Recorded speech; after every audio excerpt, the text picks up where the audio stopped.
So, it'll help getting my presentation up. Thank you guys for having me here. I've had kind of a whirlwind weekend. I just got back from Austin, Texas, speaking to the Texas Pain Society, which is the largest pain society in the country, I found out. Several hundred members. Here I am.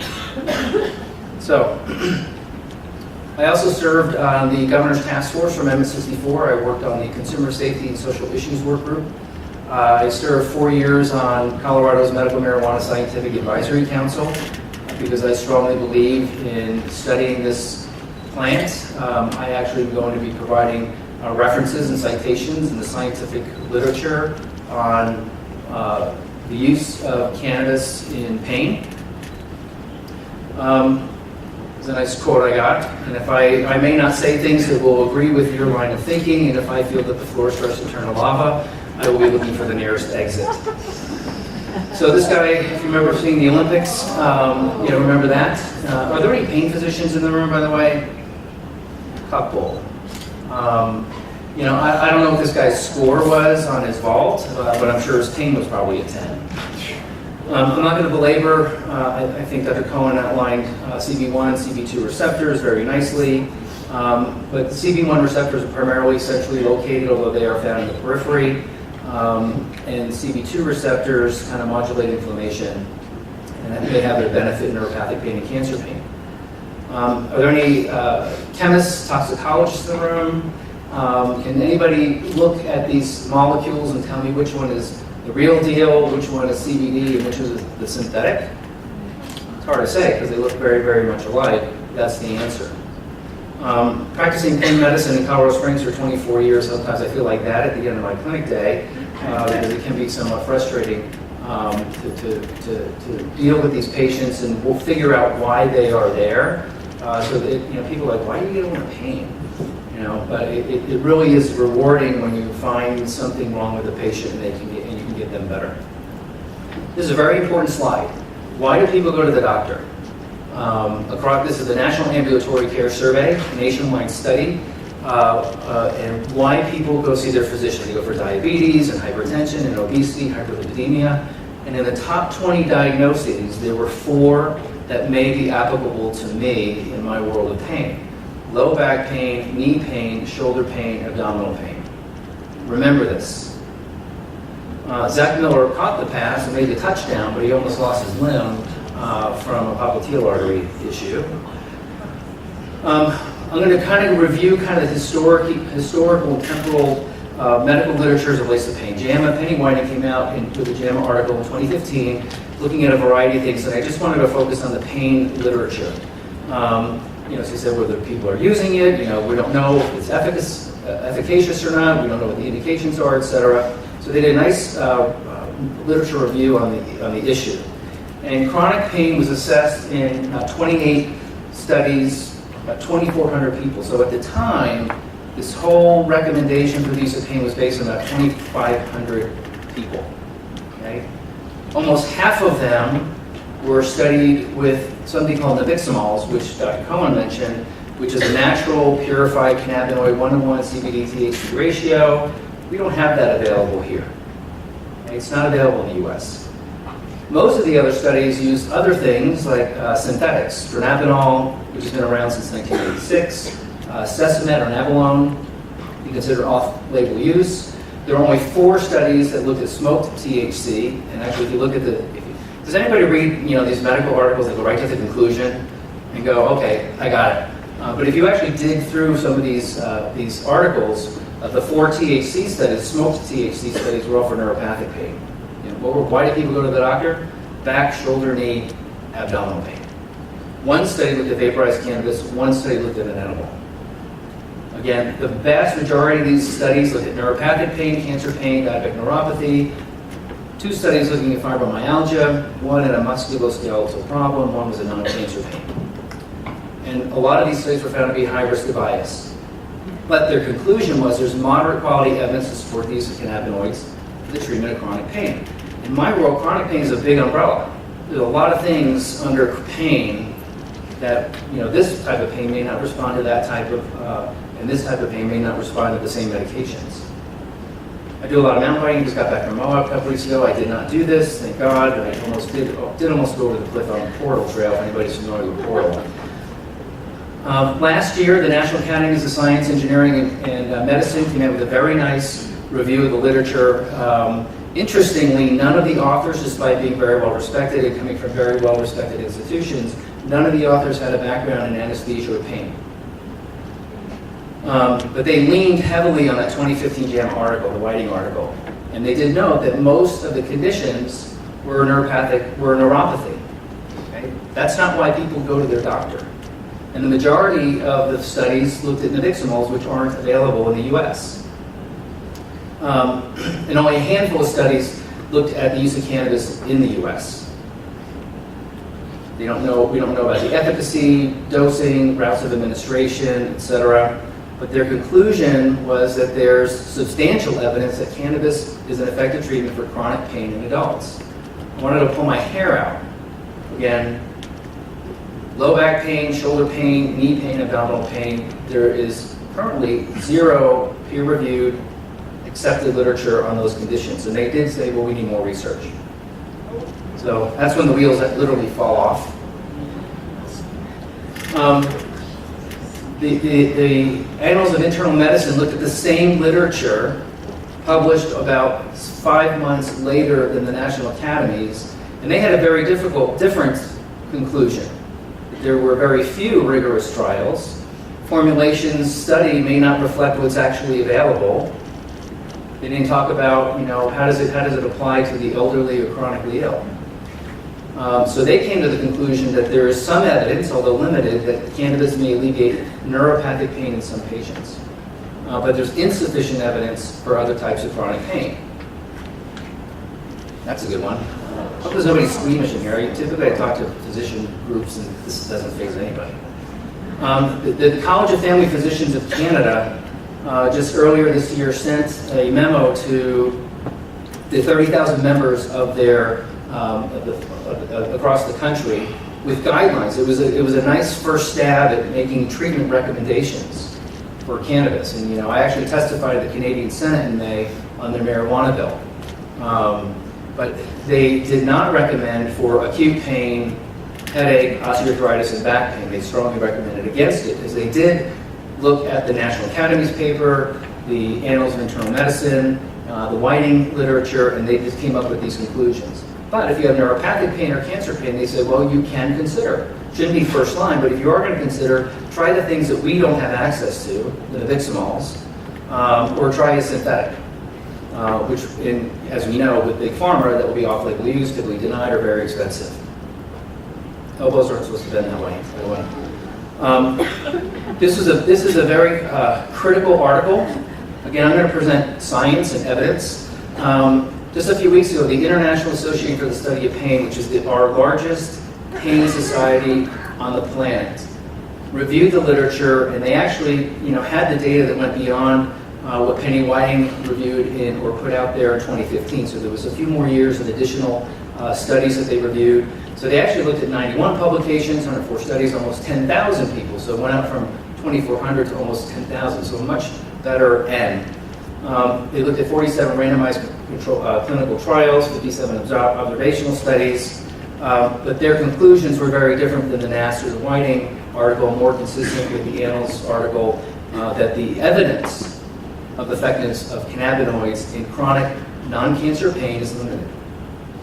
And there's no impact on physical or physical or emotional functioning, and at the end of the day, they came to the conclusion that it's unlikely that cannabinoids are effective medicines for chronic non-cancer pain.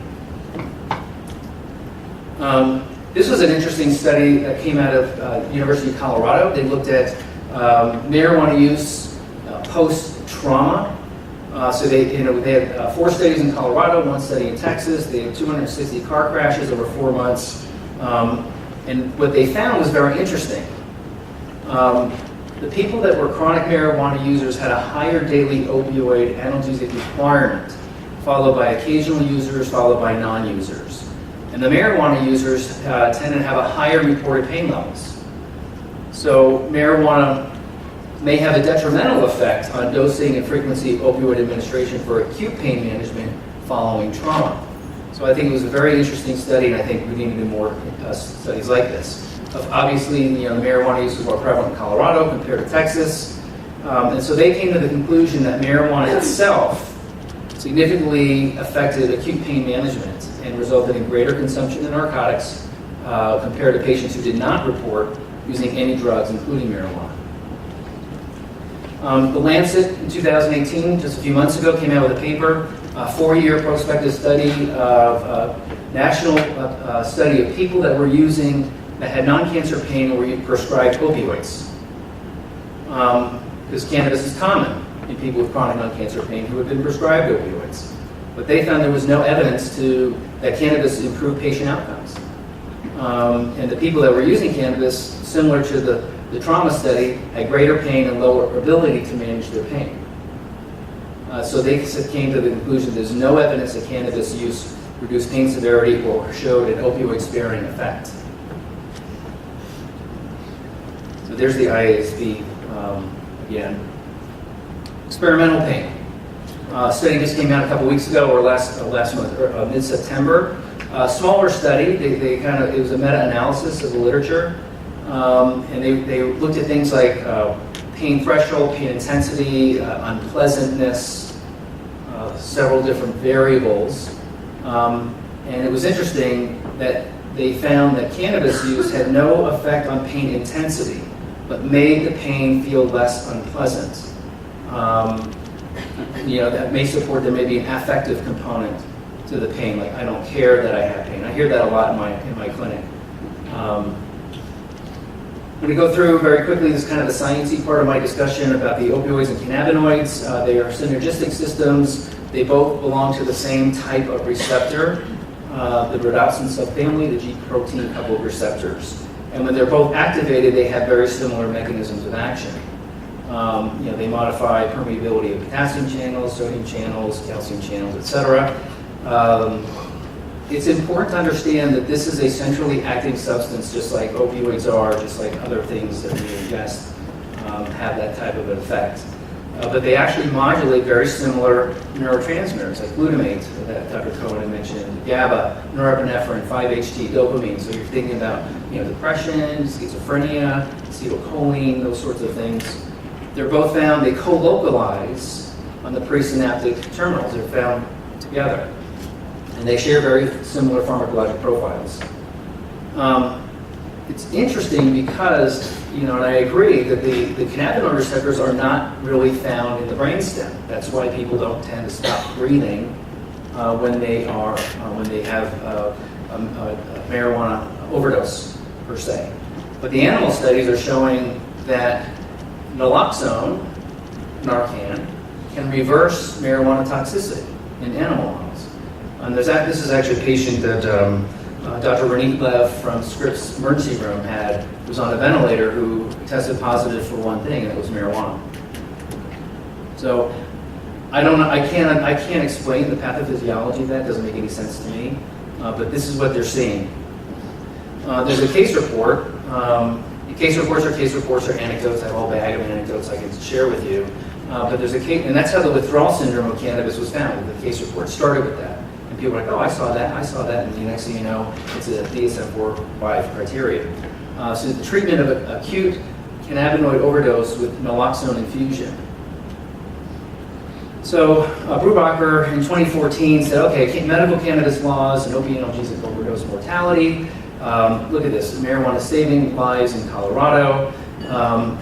So when you expand access, you're going to expand use, right? But they were reporting that states that did that had lower overdose mortality. And then Bradford had two articles, one in 16 and the other one in 18, showing that prescription drug use fell in those states that had medical marijuana laws, and saved a lot of money. And they came out with another one saying that look at Medicare D, the amount of opioid prescribing that went down in those medical marijuana states. I said, time out, let's look at this. Let's think about this a little bit. Number one, Colorado had a record number of opioid overdose deaths last year, despite having the medical marijuana program since 2001, right? We are also moving from giving patients tons of short-acting agents, and we're moving to long-acting agents, atypical opioids, abuse-deterrent formulations, the widespread use of Narcan, use of PDMP. Patients are smart. They don't want opioids anymore, which I'm happy with. But this particular study, they did not discuss use. They looked at very narrow Medicare D populations. They did not look at whole patient population data at all. And they were not able to show any evidence of opioid substitution with cannabis. So if anybody can show me on this graph where cannabis has saved or curbed our opioid epidemic, please point that out. Here's the 2017 data. Denver Post put an article in there that our opioid epidemic is morphing into something bigger. Now we're seeing methamphetamine is making a comeback over the past 3 to 5 years. This is the 16 data, and I think it was the Livingston article in the Journal of Public Health. He looked at 2 windows of data, 14, 15, 15, 16, and yeah, it looked like, hey, maybe we're making progress. Maybe we're pushing back on this opioid epidemic. But there's the 17 data. We're not doing a good job with our opioid overdose deaths at all. And I think it's going to take several more years before we finally see that pendulum to swing. But again, we've had a medical marijuana program for 17 years, and we've seen no improvement in our opioid overdose deaths at all. So it's not helping. There's another graphic. So if anybody can point out to me where the drop or the curve of our epidemic is, please point that out. Big pharma is being sued across the country. This was an article in the Gazette. Hundreds of U.S. cities and counties are parties to the suit, claiming that big name manufacturers and distributors are using deceptive advertising and marketing to overstate the benefits of blank. The word they use was opioid, but fill in the blank with whatever you want. Tobacco, cannabis, opioids, and understate the risk of addiction. As a result, the government has to pay more for social services, law enforcement, and other governmental functions. Our law enforcement are getting killed with this marijuana industry. Here we go, our asthma. Remember these days, it looks like there's people old enough in the audience to remember big tobacco, right? Doctors prefer Camels. I love the asthma cigarettes that'll cure your hay fever, bad breath, canker sores, not recommended for children under 6. Cigars of joy, pure asthma, go to your dentist, they prefer that. The asthma inhalers, the kids that may be using in school, the school resource officers that I work with, I do work with law enforcement and DEA across the state and country. This is what they're finding in our schools. They're finding our kids are getting their hands on these types of products, which is just not good. People don't wake up one day and say, hey, I want to be a heroin addict. There's a progression. They start with alcohol, they start with marijuana, they start with other things, they progress. The National Survey of Drug Use and Health did a study several years ago that over 90% of heroin users admit to starting their heroin road with marijuana. So, cannabis and opioids. This was a study from Olson that came out. They looked at a huge number, N of 44,000. They followed up with 33,000, which still was a huge N. There was some drop off. And they looked at 2 waves between 01 and 02, and then followed them 04 to 05. Big N of 33,000. They found that cannabis users were more likely than non-users to experience new onset opioid use disorder 3 years down the road. I'm not making this stuff up. I'm actually providing the data. Let's see, this was pain medicine, cannabis use, and opioids with chronic pain. Those patients tend to have a higher risk of opioid misuse. So we've got to watch them. I drug test everybody. I personally don't believe in using opioids and benzodiazepines. The risk of accident overdose goes up. I don't believe in using cannabinoids and opioids personally because there's no evidence that it helps at this point. If we can get to that point, and provide the evidence that's solid, I could bite off on it. So this is adults with chronic low back pain. Remember, this is one of the reasons that people go to the doctor is low back pain. But does the use of inhaled cannabis reduce overall opioid use? It was a small study, I think about 400. But people using cannabis for pain were more likely to meet criteria for substance abuse disorders and more likely to be non-adherent with their prescription opioids. So you got to keep them on a tight leash, just like the opioid patients. You got to do that. Multidisciplinary pain rehabilitation program. Those patients in the Journal of Substance Abuse Treatment were more likely to have a past history of illicit substance use, alcohol use, tobacco use, and a high risk for substance-related negative outcomes. So the combination, the evidence is piling up, in my opinion, that the combination of opioids and cannabinoids really isn't boding well for itself. Oh, here's the disability conference down the street in Boulder a couple of years ago. Journal of Addiction Medicine, another big N of 57,000, not 2,500, not 10,000, you're talking 57,000 N. Medical marijuana users are more likely to use prescription drugs medically and non-medically. That doesn't mean just opioids. We're talking about stimulants, tranquilizers, sedatives, etc. States with medical marijuana laws tend to have patients filing for disability more than non-medical marijuana states. At Johns Hopkins and Temple University. I talk a little briefly about Colorado, what's happening here. Here's our 420 celebration. That's not the inversion, that's just a haze of marijuana smoke, and I'd be hard-pressed to find a disabled person in there. And that's what happens when you throw a party in Civic Park. You have the taxpayers clean it up. The CDPHE is behind in their data, but this is the most recent data, July 31st. There were 88,000 medical marijuana cards, most men 44 years of age. A fifth of the state's medical marijuana patients live in my community, in El Paso County. I don't know why men more than women. I think men have a lower pain threshold. They get the man cold or whatever. Women give birth. I don't know, right? Just saying. But these are the approved conditions in Colorado. There's a laundry list of them. And this is why I went down this road. This was not a career choice, trust me. I did not want to be standing in front of people talking about weed or opioid overdoses or anything. But this is why I went down this road. I see these patients coming in my office, they have high levels of pain, they're on giant doses of opioids, they're smoking marijuana for pain. I'm like, well, nothing's helping you, right? And when I give them the choice, 95% of my patients using opioids and cannabinoids opt for opioids. And when I pin them down, this is just my clinical experience, anecdotal, yes, is when I say, does it help for why you're seeing me today? Most say no. Well, what does it do? Well, it makes me not care, it makes me sleepy. Those are the two things I hear most often, which is consistent with the evidence-based, the experimental pain model. It makes it feel less unpleasant, but really doesn't change the pain intensity, which is what I see in my office. Here's the graph that I've been following. We went from a very healthy state to a very sick state back in 2009 when all the dispensaries popped up like daisies across the state. It kind of leveled off for a while. It dropped off about a year or so ago because they went from paper to electronic, and there was a little glitch, but it's kind of seemed to have stabilized. We have plant-based medications.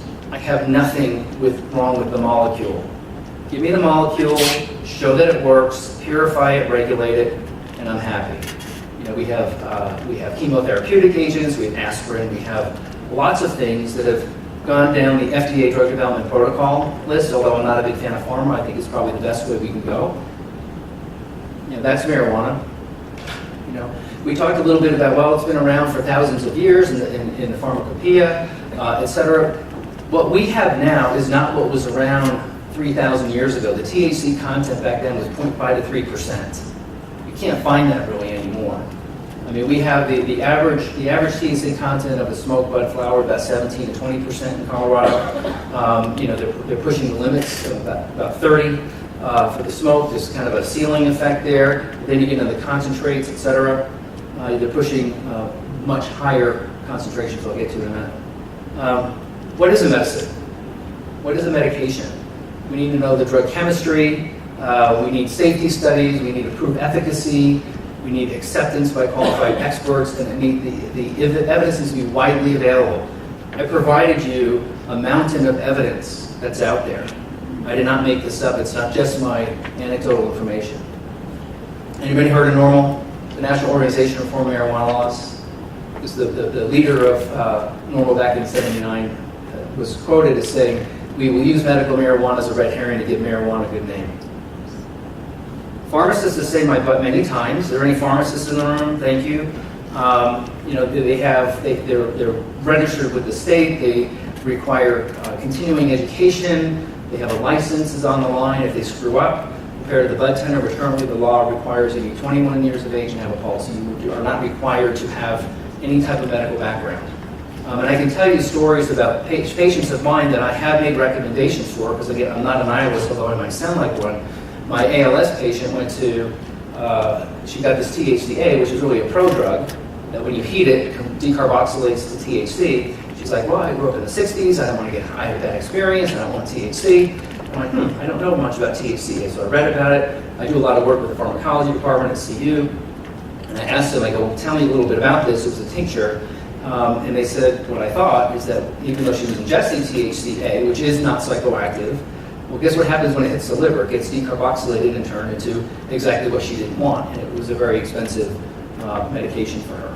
She was not happy. So, dispensary cannabis is a generic substance. That's what you have to understand. There's lots of stuff in dispensary cannabis, and 750 compounds have been found in dispensary cannabis. Cannabinoids are things that are isolated in a lab. I'll just kind of rattle through some of these coupons that used to be in the cannabis at the Denver Post. Big joint deal, free T-shirts. So if I wear my OxyContin shirt, can I get free OxyContin? I don't doubt it. But here in Colorado Springs, renew your medical marijuana card today, and we will help you schedule a doctor appointment and reimburse you in medicine for the cost of your doctor visit. I have not seen that happen in any other field of medicine. That's medicine. That's medicine. That's medicine. We don't even have time to talk about what happens to that kid. And I don't know if you heard, but 70% of the dispensaries in Colorado are recommending for pregnant women. Right? Did anybody heard about that? No. That's practicing medicine without a license, in my opinion. There was a study that came out of Canada looking at adolescent use comparing cannabis to alcohol. Well, guess what? Cannabis has a more neurotoxic effect, longer lasting than alcohol. Big study, almost 4,000 kids. And then these babies that are being born or exposed are showing the longitudinal data showing that these kids, by the time they hit middle school, are having behavioral issues, ADHD, depression, suicidality, etc. Medicine. Medicine. Here we go. An ounce is an ounce is an ounce. So I can walk around in legal Colorado with an ounce attached to my pocket, which is really the equivalent of about 2,800 doses, even though the dose of marijuana is 10 milligrams. It's completely arbitrary. There's no scientific basis for 10 milligrams. I just think it's nice because it's easy to multiply 10 times whatever, like a decimal system. This gem comes from a police investigation in southern Colorado. Had nothing to do with marijuana. But I got this from the Fremont County Sheriff's Office, that this police investigation led them to a storage unit. They rummaged through the storage unit. They find this Polaroid baby with somebody holding a fully locked and loaded marijuana pipe into the baby's face. So this is what's happened when you normalize drug use. You tell people that it's safe, it's fine, and people start to use more, and this is what happens. CBD, and it's very important to understand, CBD is not psychoactive, but it's not benign. I would encourage you to go to the Epidiolex website. Epidiolex is the FDA-approved, purified CBD. Look at the precautions and the drug interactions, right? And they recommend that if you're going to start somebody on CBD, particularly for seizure, get baseline transaminase. Hepatocellular injury is probably the first thing that you will see on the CBD website of problems associated with it. Suicidality is on the list.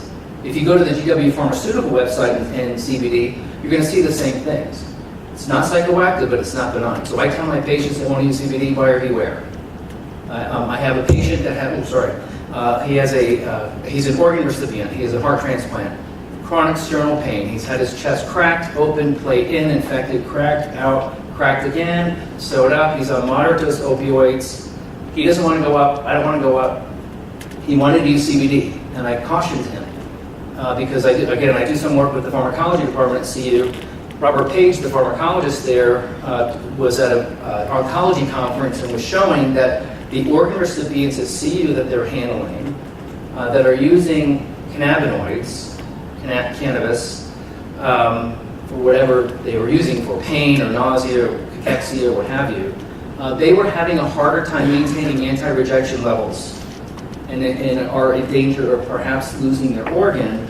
And then interestingly, it was the CBD that they're finding, not the THC, because the CBD competes with the cytochrome 3A4, like a lot of these anti-rejection medications. So again, I tell my patients and caution them, buyer beware. There was a nice study out of JAMA. You know, I don't know if you get the spam emails.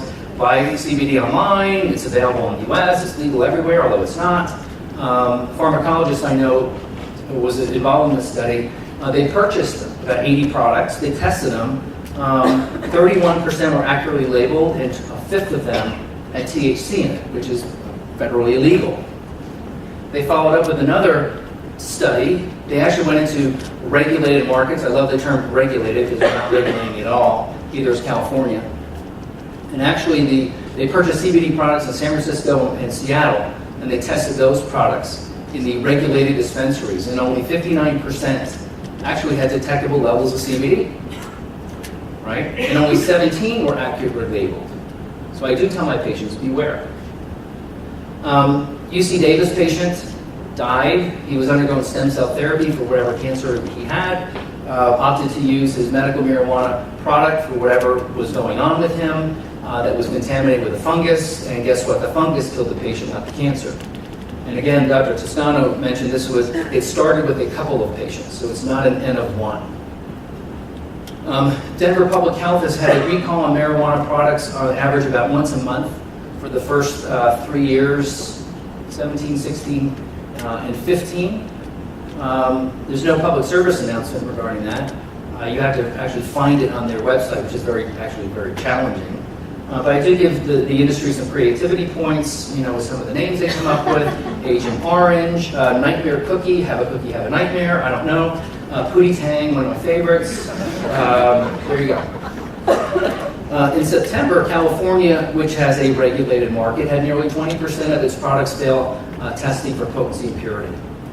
They found pesticides, solvents, E. coli, salmonella, and the report of THC content was the most often reason they failed. Down in Pueblo, I mean, we have these marijuana refugees moving here. They're very honest as to why they are here. This is outside the one Walmart in Pueblo. They spare any weed. One of my friends in Pueblo, who's an emergency room physician, she had one of her friends who was a first responder go into the San Isabel forest and take these pictures of all the marijuana plants growing in the national forest. And if you haven't read, the number of marijuana eradicated from Colorado's national forest since 2014 to 2017 went up over 2,200%. Anybody heard of the Waldo Canyon fire in Colorado Springs? I was evacuated for over a week. This was 2012. It predates legalization. When the fire was out, they found a 20-acre illegal grow in the burn scar, complete with housing quarters and irrigation lines. Marijuana is the most prevalent substance found in Colorado completed teen suicide. Why is that? I mean, our kids are really struggling, right? Kids aren't overdosing on marijuana. That's probably not going to happen, or if it does, it's very, very rare. But it raises some red flags. Why are these kids killing themselves? Number one, why do they have marijuana more than any other substance in their system? The coroner in El Paso County says they typically test urine rather than blood in these particular cases. Well, the fact that it's in a urine tells me these are chronic users, right? Because urine is typically not necessarily a test for acuity, but it will know that the patient, that person might be using more than a day or two. This is the graph for marijuana positivity in all suicides in Colorado across all age groups. It's going through the roof. A little bit on drug driving.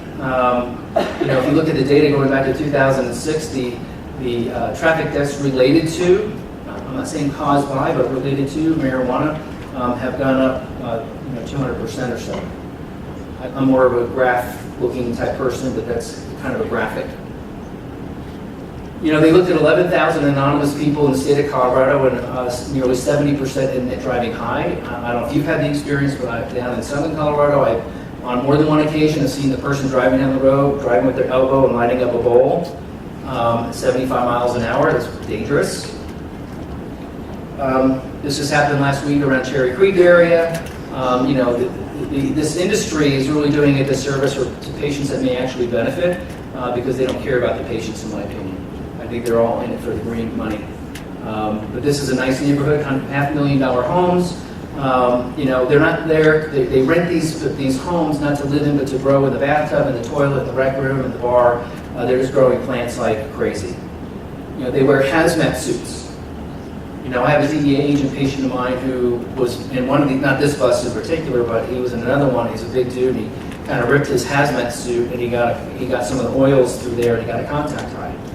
And then they don't know what kind of pesticides or other types of things are on these plants.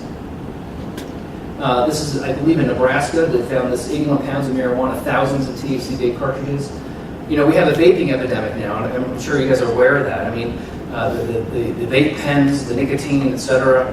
But there's a study that shows that adolescents that vape are more likely to go on to use marijuana than those that don't vape. So we're going to lose a generation of kids, in my opinion, if we don't wake up. The people that actually work in the industry, this was a study that came out. The thing that concerned me is the frequency of cannabis use. 23% used before work, 6 to 7 days a week, 14% during work, 53% after work on a regular basis, chronic users. So if you're going to go to the dispensary with your medical marijuana card, are you going to want to take advice from somebody that's been using regularly? I wouldn't. I have a couple of minutes to talk about the environmental impacts. Nobody hears about this. When I bring it up, people are like, what? You gotta be kidding me. I did a talk in San Diego about a year and a half ago. I met a gentleman who I would encourage you to look up. His name is Dr. Murat Gabriel. He's an ecologist, kind of the geeky guy with the clipboard in the woods. He was following an animal called a fisher. And what he found several years ago, the fisher started to die. And they live in very, very remote areas in Northern California, in Siskiyou, Calaveras, and Humboldt County. And so he's like, why are they dying? They're top of the food chain. They have no natural predators. So they brought the carcass in for necropsy, and what they're finding is that these fishers are dying from being poisoned, right? And they're finding banned substances like carbofurin, which has peligro on it, coming from Mexico. An eighth of a teaspoon will kill a 300-pound bear. Very, very, very potent. So they paint the plant. The rabbit comes in and dies. The mouse comes in and they dies. The endangered spotted owl are eating them. And guess what? They are dying. And I got an email yesterday from somebody, I haven't confirmed with Dr. Gabriel, but in Northern California, I heard, not verified, that the endangered spotted owl no longer exists up there. There's the carbofurin, the rodenticides, the pesticides, the irrigation tubing. That's from one site. He's not the geeky guy with the clipboard anymore. He needs Kevlar. He needs law enforcement escort, DEA. 30% of the trespass grows they won't even go to because they're considered too dangerous because they got booby traps and armed guards and snare wires. There's a deer that was caught up in a snare wire. There's a bear from one of the sites. Again, thank you for having me come here. This is a conference I organized about 2 years ago. 8 to 5, we had a keynote speaker through lunch from the Hudson Institute in Washington, D.C. I know what it takes to put on a conference, and thank you for those that organized it. It's a lot of work. But if you go to this, I would encourage you to at least watch Dr. David Murray's presentation. He was phenomenal. He didn't even start talking about marijuana or anything. He just kind of talked about drug culture in general and over history, what happens. But we couldn't touch on every issue. We have maternal fetal, addiction medicine, ER medicine, DEA, law enforcement, school resource officers, school administration, and we couldn't hit it all. Kind of in summary, I do believe that components of the plant can be helpful. They may have therapeutic benefit. But there's more research in things that I don't see as often with synthetic or natural cannabinoids that aren't available in the U.S. Currently, the evidence for common pain conditions is simply not there. Opioids and cannabinoids share very similar pharmacologic profiles. They modulate very similar neurotransmitters, but they have not been able to demonstrate an effect on the opioid epidemic. And again, I think the problem goes way beyond, does it use for seizures, for pain, for Parkinson's. We have a huge public health and safety concern growing with driving fatality, adolescent use and addiction, environmental impacts, maternal fetal medicine, etc. So I do support doing the research, do the double-blind, placebo-controlled, prospective, multi-center studies of chronic non-cancer pain. We need better delivery systems. You can use whatever, wherever, how often. We talked about vaginal suppositories and rectal suppositories and tinctures and transdermal. If we're going to study a molecule, give me the molecule with maybe a few less delivery systems and prove to me that it works, and I'm fine with that.